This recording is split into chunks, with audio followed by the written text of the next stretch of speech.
Hola, un gusto saludarlos. Soy Laura Álvarez, estudiante de la UNAD del programa de Tecnología en Imágenes Diagnósticas. Nos encontramos con la materia de radiobiología y radioprotección. En este trabajo abarcaremos el tema de lo que es radioprotección y sus aplicaciones. Para este trabajo tenemos un grupo conformado por 4 compañeros y mi personas, que son Oscar Javier Villar Albarracín, Wilson Darío Rangel Argüello, Silvia Juliana Cuadros Cuadros y Jonathan Esteban Estupiñán Barrera y mi persona Laura Álvarez. En este trabajo vamos a exponer los puntos impares. Tenemos el punto número 1, donde vamos a hablar sobre la protección radiológica, de los objetivos. Entonces, la protección radiológica presenta objetivos muy influyentes que tienen como propósito eludir la aparición o la llegada de esos efectos biológicos deterministas, que son los que ocasionan, digamos, que el daño letal a dosis altas o algunos daños inmediatos, y limitar al máximo la probabilidad de aparición de los efectos estocásticos. ¿Cuáles son estos? Estos son los daños a dosis bajas que presentan riesgos probabilísticos a largo plazo o a largo periodo, como lo son el cáncer o las mutaciones genéticas. Entonces, dichos efectos sobre las personas y el medio ambiente. Entonces, digamos que tiene principios para alcanzar el objetivo. Los principios son estos que vemos en la pantalla, que son la justificación, la optimización, la limitación de dosis, la protección del público. Y acá en la protección del público tenemos la protección a personas que trabajan en el medio, a la prevención de efectos biológicos y la protección del paciente. Entonces, para la justificación, tenemos que todo riesgo tiene que estar justificado. Ningún procedimiento radiológico debe realizarse si no es indispensable. O sea, ¿para qué vamos a irradiar a un paciente o a una persona si no amerita, digamos, que ese examen o ese estudio o esa radioterapia en sí? La optimización, acá vamos a hablar sobre la LARA. Debemos tener presente que las dosis deben ser, como lo dice el punto ALARA, tan bajas como sea razonable posible. Una adecuada técnica, medidas de protección todo el tiempo, equipos calibrados, distancia y tiempo de exposición limitada para lograr que no irradiar tanto a nuestro paciente.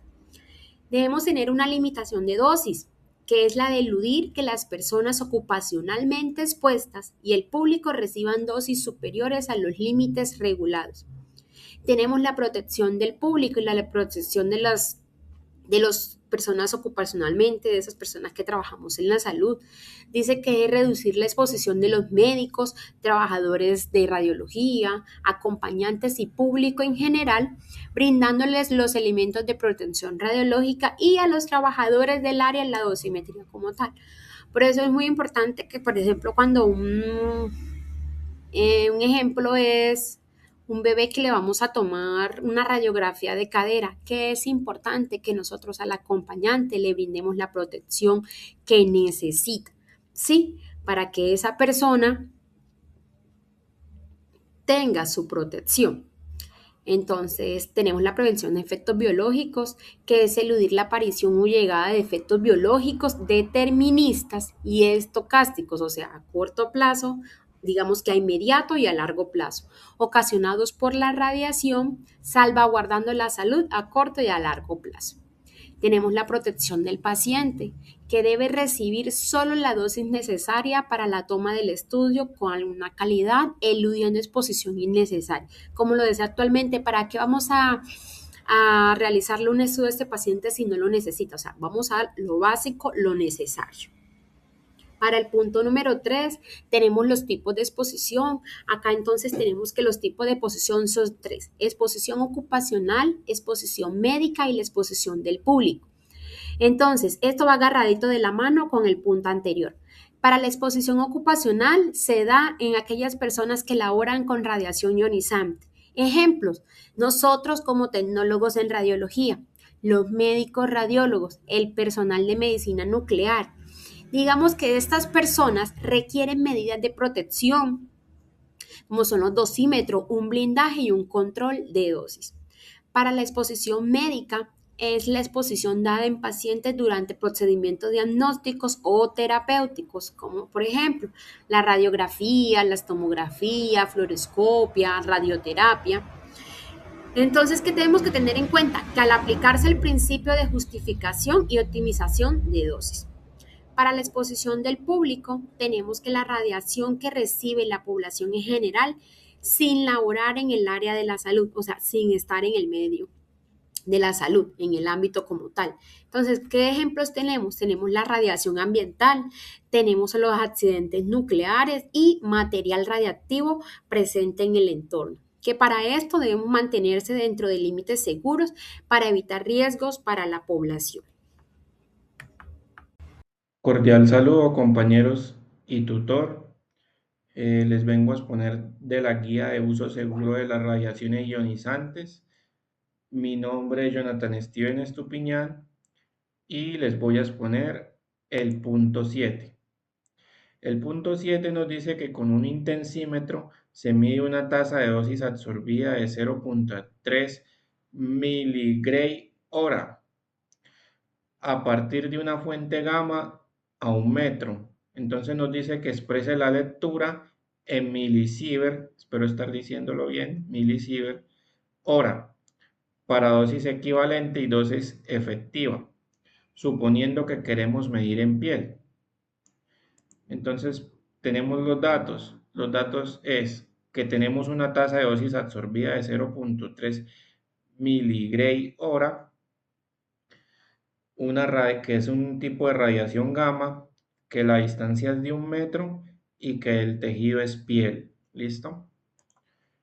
Para dosis equivalente la fórmula es dosis equivalente, que es igual a dosis absorbida por el factor de ponderación radiológica, donde en esta ecuación HT es dosis equivalente, la D nos va a representar la dosis absorbida y WR es ponderación radiológica. ¿Listo? Entonces, para rayos gamma, el factor de ponderación radiológica es 1. Entonces tenemos que la dosis equivalente es igual a 0,33 miligray hora por 1. Y esto nos da que la dosis equivalente es igual a 0,33 milisievert hora.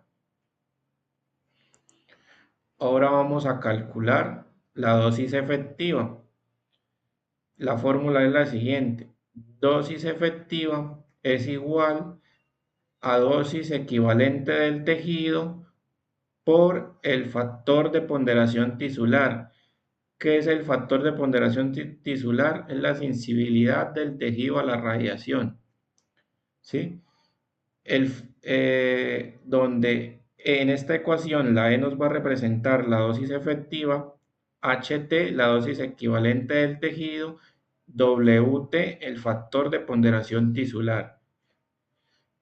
El factor tisular de la piel es de 0,01. Entonces, tenemos la dosis equivalente obtenida anteriormente, que nos dio 0,33 milisievert hora. Y entonces venimos acá y tenemos que la E es igual a 0,33 por 0,01. Esto nos da que la E es igual a 0,0033 milisievert hora, lo cual el resultado es 0,0033 milisievert hora. Muchas gracias. Buen día, mi nombre es Wilson Darío Rangel, soy estudiante de radiología de la UNAD. A continuación hablaremos sobre el punto 5. En este punto dice, mencione y explique la definición y características para la zona controlada y zona supervisada. Elabora un dibujo como ejemplo. Referencia de resolución 181474 del Ministerio de Minas y Energía. En base a esta resolución, una zona controlada es Son áreas con medidas de seguridad estricta, protección radiológica y procedimientos específicos para controlar la exposición y la contaminación. En estos sitios solamente pueden ingresar personal idóneo o trabajadores de la salud. En este caso, aquí tenemos una imagen que cumpla con los elementos de seguridad radiológica, su chaleco plomado, sus gafas plomadas. Esas zonas también son demarcadas. En este caso aquí yo hice una imagen, una zona controlada, aquí lo dibujé de color verde. Estas personas que ingresen a estos sitios deben portar un dosímetro para medir la cantidad de radiación absorbida. Estos zonas controladas por lo general son salas de rayos X o también pueden ser áreas de medicina nuclear. En estas zonas controladas se alcanza a recibir 6 milisieverts al año. Aquí continuando con la zona vigilada, según la resolución, la zona supervisada es una zona limítrofe a la zona controlada, donde se monitorean las condiciones de exposición de otros sitios. No se requieren medidas de protección estrictas. Sin embargo, se requiere de vigilancia periódica en estas zonas. Existe la posibilidad de recibir dosis efectivas superiores a un milisievert por año oficial. Estos son los sitios adyacentes a, por ejemplo, a una sala de rayos X. Entonces, el pasillo que queda adyacente, esa es una zona vigilada. También el área de control, el área de mando de la sala de rayos X también es una zona vigilada. Dejo este dibujo. La zona controlada está demarcada en verde. De igual forma, aquí también lo pinté en verde, que vendría siendo la sala de rayos X. La zona vigilada es los sitios adyacentes a esta sala de rayos X. Entonces aquí podemos ver la consola de control y los pasillos. Buen Hola, mi día, nombre es Silvia Cuadros. Voy a hablar de la protección radiológica en intervencionismo. En las salas de intervencionismo, el personal de salud está expuesto de manera continua a radiación ionizante, especialmente a radiación dispersa, por el uso adecuado de elementos de protección radiológica. El delantal plomado es el principal elemento de protección. Está diseñado para atenuar la radiación dispersa y debe cubrir completamente el tórax y el abdomen. El protector tiroideo es dispensable debido a la alta radiosensibilidad de la glándula tiroides. Debe colocarse ajustado al cuello para evitar zonas expuestas.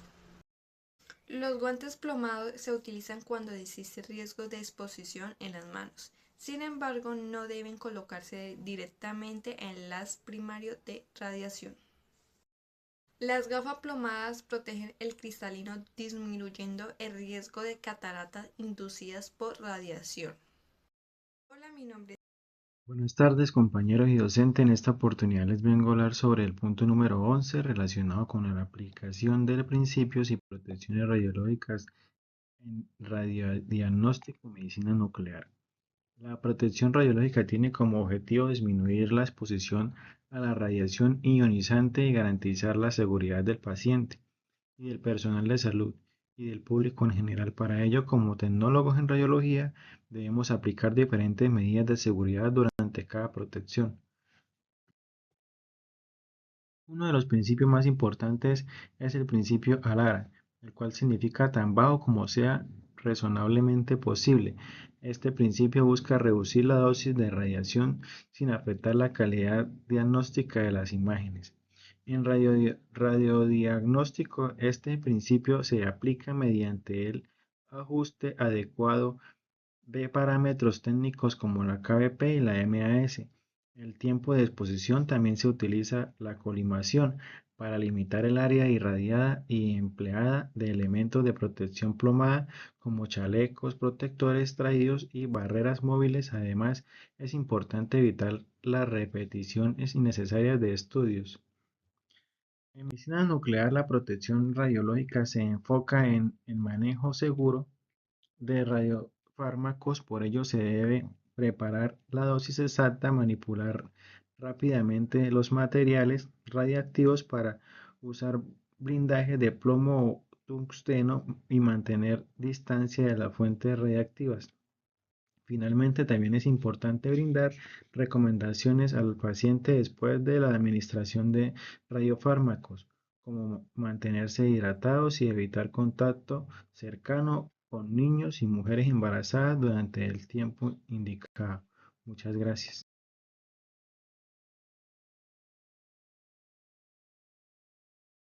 Nuevamente cordial saludo a los compañeros, al tutor. Seguimos con esta guía de uso seguro de las radiaciones ionizantes. Mi nombre es Jonathan Steven Estupiñán y ahora les vengo a exponer el punto 13. El punto 13 nos dice que se tiene una tasa de exposición de 2300 milirroentgen hora, 23 miligray hora. Si el trabajador está expuesto durante 15 minutos, ¿cuál será la exposición ocupacional total? ¿Sí? Entonces tenemos estos datos ya acá plasmados, donde la tasa de exposición, como ya nos dijeron, son 2300 milirroentgen hora, que el tiempo son 15 minutos. Entonces, para calcular todo esto, convertimos 15 minutos en horas y nos da que 15 minutos en horas es 0,25 horas, ¿sí? Ahora, vamos al cálculo. Para calcular exposición, la ecuación es exposición es igual a tasa por tiempo, ¿sí? Entonces, reemplazamos valores y nos da exposición es igual a 2300 por 0,25. Esto nos da que exposición es igual a 575 milirroentgen. ¿Listo? Este es el resultado. Este es el resultado de la pregunta. 575 milirroentgen. En este mismo punto tenemos otro caso que dice que se le pide al padre de un paciente que se mantenga próximo a él durante una fluoroscopia en la que el nivel de exposición a la radiación es de 500 milirroentgen hora, 5 miligray hora. Vamos a suponer, dice acá, que supongamos que la exposición diaria permisible es de 50 milirroentgen. ¿Listo? ¿Cuánto tiempo puede quedarse el padre del paciente? Entonces, para esto vamos a nivel de exposición, que son 500 milirroentgen hora, la exposición permisible, que son 50 milirroentgen, y para calcular el tiempo tenemos que tiempo es igual a exposición permisible sobre tasa de exposición, ¿sí? Reemplazamos valores y nos da tiempo es igual a 50 sobre 500, ¿sí? Lo cual nos da 0,1 horas, ¿sí? Porque cancelamos milirroentgen con milirroentgen y nos da en horas. Esto lo convertimos a minutos, entonces cogemos 0,1 por 60 y nos da que es igual a 6 minutos, lo cual la respuesta a la pregunta que nos hace que cuánto puede estar el padre, entonces el padre puede permanecer 6 minutos. Muchas gracias por su atención. Bueno, para dar conclusión, hablaré sobre el punto 15. Tenemos que tener en cuenta que los niños son más sensibles a la radiación y aquí haré una breve respuesta a las preguntas. ¿Existe un umbral preciso para los efectos estocásticos? Es falso. En los efectos deterministas radioinducidos, la severidad del efecto aumenta al aumentar la dosis, es verdadero. El riesgo de radiación en niños es de 2 a 3 veces menor que en adultos de más de 45 años. Esto es falso. Las lesiones de piel y las opacidades en el cristalino son efectos deterministas de radiación. Esto es verdadero.